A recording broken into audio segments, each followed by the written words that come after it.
मैं खेत से बाहर निकल आया। मेरे सारे कपड़े बल्कि सारा जिस्म खेत की कीचड़ में लथपथ हो गया था। मैंने रेलवे लाइन क्रॉस की और दूसरी तरफ जो खेत था इसकी ऊंची फसल में घुस गया और पीछे की तरफ तेज तेज चलने लगा।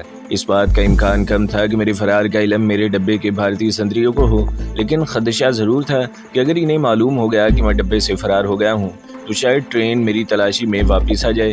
लेकिन इस बात का इम्कान भी बहुत कम था। ये हो सकता था कि अगले स्टेशन पर अगर गाड़ी रुके और मेरे फरार का पता चल जाए तो ट्रेन की भारतीय फौजी गार्ड वायरलेस पर पीछे की छावनी आगे की किसी फौजी हेडक्वार्टर को इतला कर दे और इस सारे इलाके में मेरी तलाशी शुरू हो जाए। लेकिन ये बात करीन ख्यास नहीं थी कि सारी की सारी ट्रेन वापस आ जाए और इसी वक्त इलाके में मेरी तलाश शुरू हो जाए। चुनाचा मैं किसी हद तक बेफिक्र सा हो गया। मैं पीछे की जानिब इस तरह खेतों में चल रहा था कि हर कदम पर रेलवे लाइन से दूर होता जा रहा था। रात का अंधेरा गहरा था, इर्द गिर्द कहीं कोई रोशनी नजर नहीं आती थी। आगे काफी फासले पर एक रेलवे सिग्नल की सबज बत्ती सबज नुक्ते की तरह टिमटिमा रही थी। शायद इस सिग्नल की बत्ती सुर्ख थी और सिग्नल डाउन नहीं हुआ था, जिसको देखकर इंजन ने विसल दिया था। आसमान पर बेशुमार सितारे चमक रहे थे, जिसकी धुंधली धुंधली चमक में मुझे इर्द गिर्द के खेत नजर आने लगे थे। कीचड़ में लथपथ होने की वजह से मुझे सर्दी लगने लगी थी। बंगाल बिहार के इलाके में मैं एक दो बार पहले भी आ चुका था। मुझे इतना मालूम था कि फरवरी के महीने में बंगाल में रात को इतनी ठंड नहीं होती जितनी मुझे महसूस रही थी। इसका मतलब यही निकलता था कि मैं बंगाल से आगे सुबह बिहार में दाखिल हो चुका हूँ, क्योंकि बिहार में आते ही सर्दी शुरू हो जाती है। पाकिस्तान की नई नस्ल को इंडिया के बारे में कुछ मालूम नहीं है, न इसकी तारीख का इल्म है, न इसके जोग्राफिया का कुछ पता है। नई नस्ल को ये भी पूरी तरह से मालूम नहीं कि हज़रत अल्लामा इकबाल ने बरसगीर में मुसलमानों के लिए एक अलहदा मुमलिकत का तस्वुर क्यों पेश किया था और कौम ने कायद-ए-आज़म की वलवला अंगेज़ क़यादत में पाकिस्तान क्यों बनाया था। नई नस्ल सिर्फ इंडिया के गाने सुनना और डिश एंटीना पर इसकी फिल्मों के फाहिश नाच देखना ही जानती है। इसे ये तक मालूम नहीं कि भारत में हिंदू कौम का राज है जो अज़ल से इस्लाम की दुश्मन है और जिसने पाकिस्तान के वजूद को अभी तक तस्लीम नहीं किया और जिसकी हुकूमत ने ये अहद कर रखा है कि पाकिस्तान को कभी खुशहाली और तरक्की की मंजिल की तरफ गामजन नहीं होने देंगे और जिसने हिंदुस्तान में आबाद करोड़ों मुसलमानों को बाकायदा अपना गुलाम बना रखा है और जिसने हाल ही में मुसलमानों की तारीखी बाबरी मस्जिद को शहीद करवा दिया है। ये वो हकाइक हैं जिनको सारी दुनिया जानती है। नहीं जानती तो सिर्फ हमारी नई नस्ल के नौजवान नहीं जानते और जिनको इन हकाइक से रोशनास कराने की अशद ज़रूरत है और मैं इन्हें इन हकाइक से रोशनास कराना चाहता हूँ। हिंदू सिखों में भी अच्छे लोग हैं, लेकिन यहाँ इंफरादियत की बात नहीं हो रही। यहाँ पूरी कौम हिंदू की बात हो रही है। हिंदू हुकूमत की, हिंदू राज की बात हो रही है, जिसको पाकिस्तान का वजूद कांटे की तरह खटकता है और जो इसे नुकसान पहुँचाने का कोई मौका हाथ से नहीं जाने देती। भारत में हमेशा हिंदू की हुकूमत रही है और हर हुकूमत हिंदू कौम को ये नारा देकर इक़्तिदार संभालती है कि वह न सिर्फ भारत में रहने वाली मुसलमानों की शुद्धि करके इन्हें एक दिन हिंदू बना देंगे, बल्कि पाकिस्तान को भी ख़त्म करके इसे दोबारा भारत में शामिल कर देंगे। ये मैं कोई नई बात नहीं सुन रहा, इस हकीकत से हर कोई वाकिफ है। बल्कि अब तो हिंदू सियासी जमातों के लीडर स्टेज पर खड़े होकर ये ऐलान करते हैं कि भारत के मुसलमान या हिंदू बनकर भारत में रहो और अगर हिंदू बनकर नहीं रहना तो भारत से निकल जाओ। ये है इस हिंदू कौम की असलियत, जो दूसरे मुल्कों के सामने जमहूरियत की रेटे लगाते हुए नहीं थकती। आप तो पाकिस्तान में रहते हैं, हमारी नई नस्ल में से 99% नौजवान ने हिंदू को नहीं देखा, वो इसकी जहनीत को क्या समझेंगे। हमारी नई नस्ल तो हिंदू को डिश एंटीना के चैनल पर फाहिश डांस करते, फाहिश गाने गाते देखती है। इसे ये मालूम ही नहीं है कि ये मुतअस्सब कट्टर हिंदू कौम है जिसने बाबरी मस्जिद की ईंट से ईंट बजाकर इसे शहीद कर दिया था और जिसकी हुकूमत आज कश्मीरियों पर अपनी फौज मुसल्लत करके हर किस्म की इंसानियत सोज मजालिम ढा रही है। बहरहाल एक अदीब और मुहिब वतन अदीब होने के नाते मैं अपना फ़र्ज समझता हूँ कि जो कुछ मैं देख चुका हूँ वो अपनी नई पाकिस्तानी नस्ल के नौजवानों को भी दिखा दूँ, ताकि वो सिर्फ इबरत ही न पकड़ें बल्कि अपने दुश्मन से होशियार रहें। मेरी पूरी दास्तान से भी जो मैं आपको सुना रहा हूँ और जो मेरी आप बीती है, यही मतलब निकलता है कि अपने दुश्मन से होशियार रहें, अपने मुल्क पाकिस्तान की सरहदों को पहचानें और अपने फ़र्ज़ को अदा करें जो इस्लाम की तरफ से और पाकिस्तान की अज़मत और हुर्मत की तरफ से आप पर आयद होता है, क्योंकि इसी राह पर चल कर कौमें तरक्की करती हैं और इज़्ज़त व वक़ार की ज़िंदगी बसर करती हैं और तारीख़ में इनका नाम सुनहरी हरूफ में लिखा जाता है। अब मैं वापस अपनी दास्तान की तरफ आता हूँ। अगर आप भारत के सूबा बंगाल से मशरक़ी पंजाब की तरफ आएँ तो बंगाल के आगे बिहार का सूबा आता है। बंगाल में सर्दियों में भी मौसम खुशगवार रहता है। सूबा बिहार में जैसे जैसे आप आगे उत्तर प्रदेश की तरफ आते जाएंगे सर्दी बढ़ती जाएगी। रात की खनकी मुझे बता रही थी कि मैं सुबह बंगाल से निकल आया हूँ और सुबह बिहार के इलाके में हूँ। क्योंकि रात सर्द थी, चलने से और हवा लगने से मेरे कपड़ों और जिस्म के साथ चिपका हुआ कीचड़ खुश्क होता जा रहा था। मैं सोच रहा था कि अगर रास्ते में कोई तालाब आ गया तो मैं इसमें नहाकर और कपड़े धोकर अपने आप को साफ कर लूँगा। बंगाल के अक्सर देहात में और सुबह बिहार में कहीं कहीं देहात या देहात से बाहर तालाब मिल जाते हैं, जहाँ औरतें पानी भी भरती हैं, कपड़े भी धोती हैं और पतली साड़ियाँ बांधकर नहाती भी हैं। सितारों की रोशनी अगरचे धुंधली थी, मगर मुझे हर शय नजर आने लगी थी। जैसा कि मैं पहले बयान कर चुका हूँ, मैं ट्रेन से छलांग लगाने के बाद आगे की तरफ जाने के बजाय पीछे की तरफ जा रहा था, क्योंकि मुझे कोलकाता पहुँचना था। ट्रेन का सफ़र मुझे बता रहा था कि मैं कोलकाता से काफ़ी दूर आगे की तरफ निकल आया हूँ। मैंने सोच लिया था कि अगर मैं किसी स्टेशन पर पहुँच गया तो किसी ट्रेन में बैठकर कोलकाता की तरफ निकलने की कोशिश करूँगा। मेरे ढाका के दोस्त हाजी शमसुद्दीन ने मुझे इंडियन करेंसी में जो 6-7 हज़ार रुपये दिए थे, वो सारे हिल्ली स्टेशन के इलाके में भारतीय फौजियों ने मुझसे छीन लिए थे। लेकिन मैंने हज़ार रुपए के 2 नोट और एक 100 रुपए का रुमाल में लपेट कर अपनी टांग के साथ पजामे के अंदर चलते वक्त बांध लिए थे। वो रकम मेरे पास महफूज थी। रुमाल में बंधे होने की वजह से ये भारतीय नोट कीचड़ में लथपथ होने और भीगने से बच गए थे। मैंने एक जगह बैठकर रुमाल में से 100 रुपए का नोट निकालकर अपने कुर्ते की जेब में रख लिया। बाकी हज़ार रुपए के दोनों नोट इसी तरह रुमाल में लपेट कर टांग के साथ ऊपर करके बांध लिए। मेरे इर्द गिर्द काफ़ी फासले पर कहीं कहीं पहाड़ियों के खाके नजर आ रहे थे। जमीन कहीं मैदानी थी, कहीं ऊंची नीची हो जाती थी, कहीं खेत आ जाते थे और कहीं बंजर किस्म का मैदान आ जाता था। मैं एक गांव के करीब से गुजरा। 1-2 जगहों पर मिट्टी के तेल की लालटेन जल रही थी। मेरी बू पाकर दूर कोई कुत्ता थोड़ी देर भौंक कर चुप हो गया। मैं एक कच्चे रास्ते पर जा रहा था। गांव से आगे जाकर एक तालाब आ गया। तालाब की सीढ़ियां बनी हुई थी। मैं सीढ़ियों में बैठ गया। अगरचे मुझे सर्दी लग रही थी, लेकिन अपने आप को और कपड़ों को कीचड़ से साफ करना भी जरूरी था। मैंने कपड़े उतार कर इन्हें तालाब के ठंडे पानी से अच्छी तरह धोया, फिर निचोड़ कर एक झाड़ी पर डाल दिया। इसके बाद अपने जिस्म पर पानी डालकर जिस्म को और सर में लगे हुए कीचड़ को साफ करने लगा। जल्दी से गीले कपड़े ही पहन लिए, क्योंकि नंगे बदन सर्दी महसूस हो रही थी। गीले कपड़े पहने तो बड़ी ठंड लगी, लेकिन जरा देर बाद ही जिस्म की गर्मी से इसकी ठंडक बहुत हद तक दूर हो गई। मैंने भी इस ख्याल से तेज तेज चलना शुरू कर दिया कि तेज चलने से जिस्म गर्म होगा और सर्दी का एहसास भी कम हो जाएगा और कुर्ता पाजामा भी सूख जाएंगे। रात का पहला पहर था। मेरा ख्याल है रात के 9 बजे का वक्त था, क्योंकि मैंने शुरू रात में ही ट्रेन से छलांग लगाई थी। मैं कच्चे रास्ते पर चलता रहा। अंधेरी रात में किसी गांव की झोंपड़ियां सी नजर आईं और मैं इनसे दूर दूर रहकर आगे निकल जाता। मेरी निगाह दूर आसमान पर लगी थी कि शायद कहीं रेलवे का कोई सिग्नल नजर आ जाए। आखिर मुझे दूर से एक सुर्ख बत्ती टिमटिमाती नजर आई। मैं इसकी तरफ बढ़ने लगा। थोड़ी दूर गया हूँगा कि सुर्ख बत्ती एकदम सब्ज हो गई।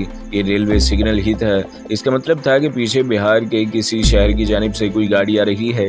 ये गाड़ी कोलकाता की तरफ ही जा रही थी। मैंने अपनी रफ्तार तेज कर दी, लेकिन मैं स्टेशन से काफ़ी पीछे था। इसी दौरान मुझे इंजन की विसल की दूर से आती हुई आवाज़ सुनाई दी। मैंने मुड़कर देखा। दूर काफ़ी फासले पर मुझे अंधेरे में एक रेलगाड़ी के डब्बों की झिलमिलाती हुई रोशनियाँ दिखाई दी। फिर ट्रेन की हल्की हल्की आवाज़ आने लगी। ट्रेन आगे की तरफ चल रही थी। मैं चलता भी रहा और ट्रेन को दूर से देखता भी रहा। जब ट्रेन रेलवे सिग्नल के नीचे से गुजर गई तो इसकी सब्ज बत्ती फिर सुर्ख हो गई। मैं इस ट्रेन को नहीं पकड़ सकता था, लेकिन यह जानकर मुझे हौसला हो गया कि मैं किसी रेलवे स्टेशन पर पहुंच गया हूं, जहां से मुझे कोलकाता की तरफ जाने वाली गाड़ी ज़रूर मिल जाएगी। यह एहसास ज़रूर था कि इस ट्रेन में से कुछ भारतीय फौजी मेरी तलाश में वहां न आ गए हों, लेकिन इसका इम्कान बहुत कम था।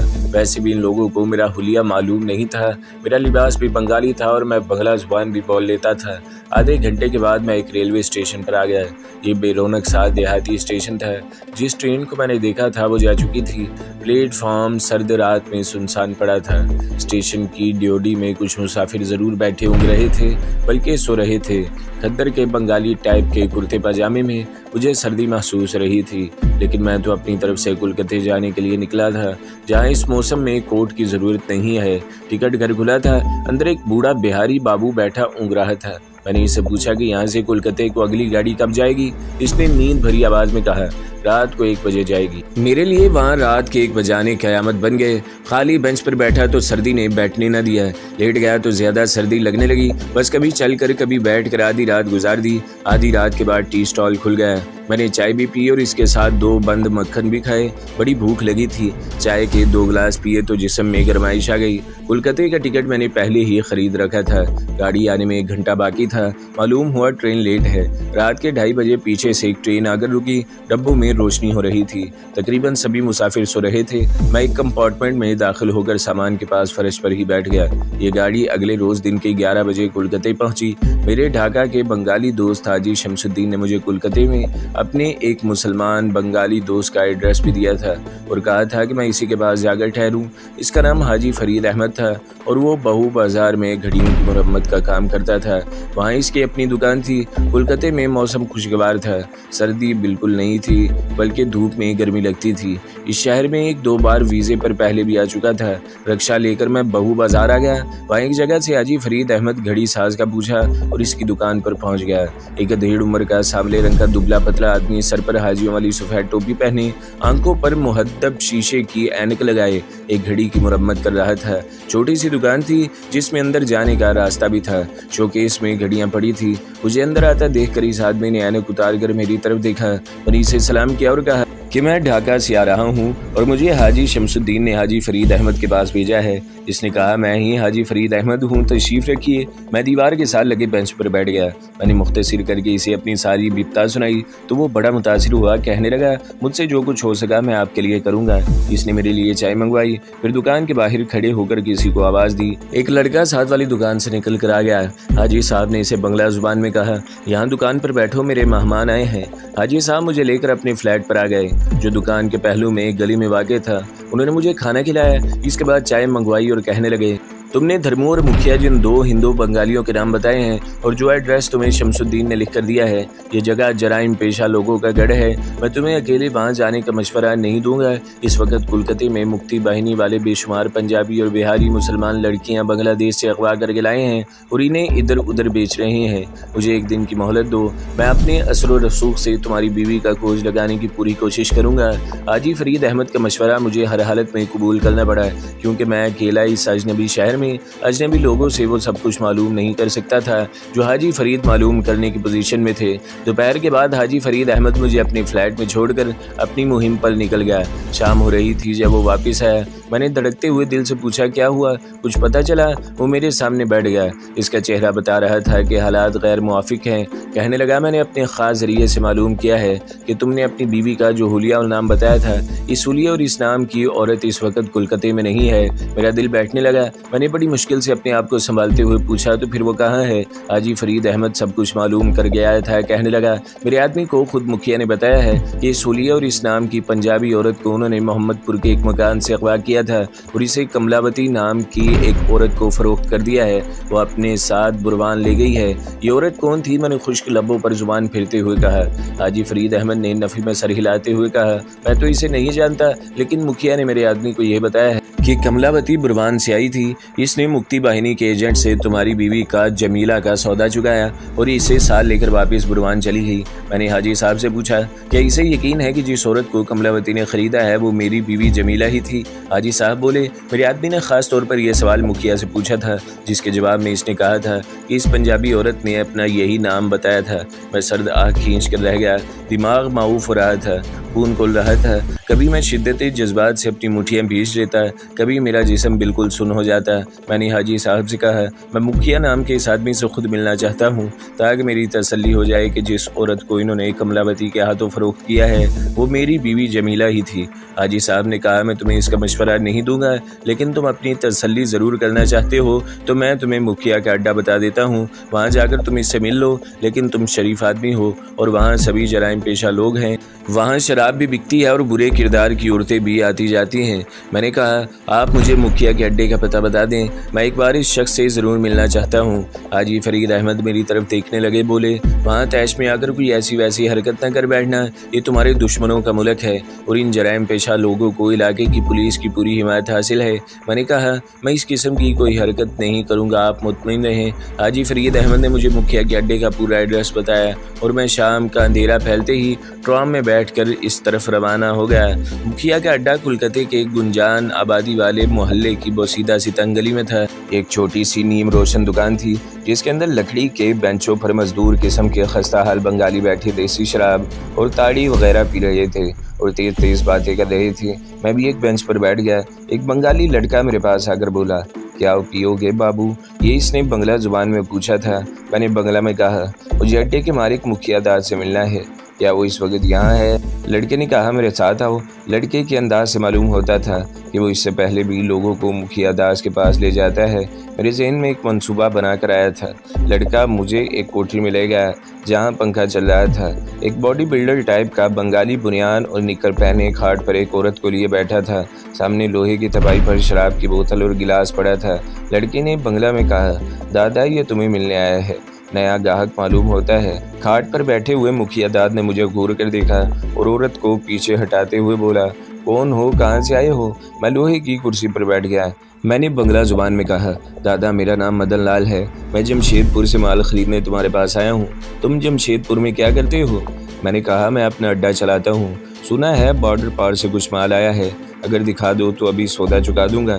इसके साथ ही मैंने कुर्ते की जेब में से 100 के 4 नोट निकालकर मुखिया दाद की तरफ बढ़ा दी और बंगला में कहा, ये मेरी तरफ से नजराना स्वीकार करें।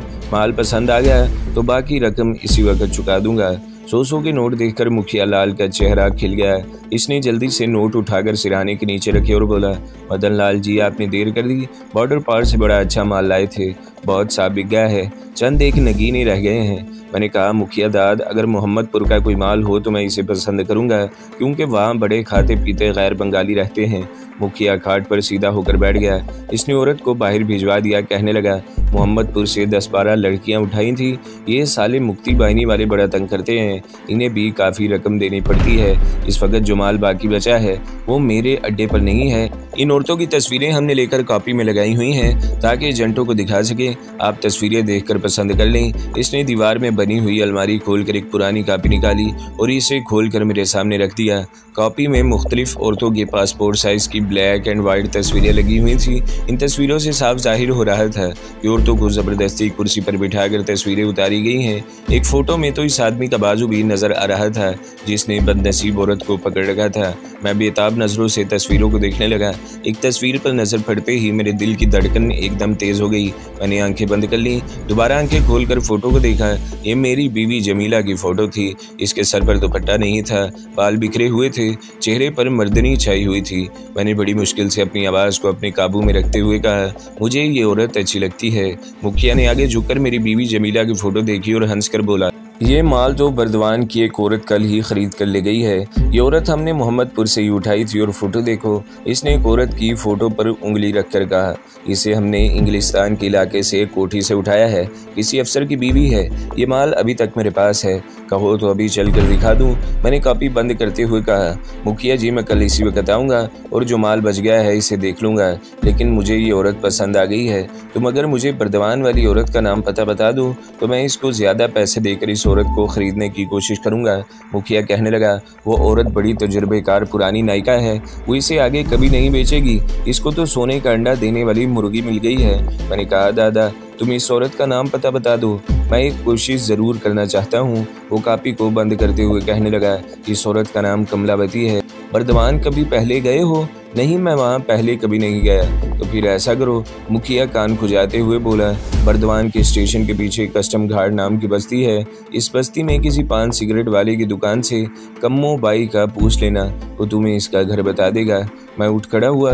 मुखिया दाद तुम्हारा धन्यवाद। मुखिया मुझे बाहर तक छोड़ने आया। कहने लगा, बर्दवान से वापस आकर मुझे ज़रूर मिलना, मैं तुम्हें और भी बड़ा अच्छा माल दिखाऊंगा। अभी तो इधर से ताज़ा माल आने वाला है। मैंने शराब के अड्डे के बाहर आकर मुखिया से हाथ मिलाया और गली में वापस चल पड़ा। वहाँ से मैं रक्शे में बैठकर बहू बाजार हाजी फरीद अहमद के मकान पर आ गया। वो बेचैनी से मेरा इंतज़ार कर रहे थे। मुझे देखते ही इनके चेहरे पर सुकून सा आ गया। कहने लगे, खुदा का शुक्र है तुम खैरियत से वापस आ गए। तुम्हें बेचकर मैं पछता रहा था कि गुंडों के अड्डे पर भेज दिया है, खुदा खैर करे। तो दोस्तों, अगली किस्त सुनने के लिए हमारे चैनल को ज़रूर सब्सक्राइब करें, वीडियो को लाइक करें और बेल के आइकन पर भी क्लिक कर दें ताकि हर जो आने वाली वीडियोज़ हैं वो आपको सबसे पहले मिलती रहे।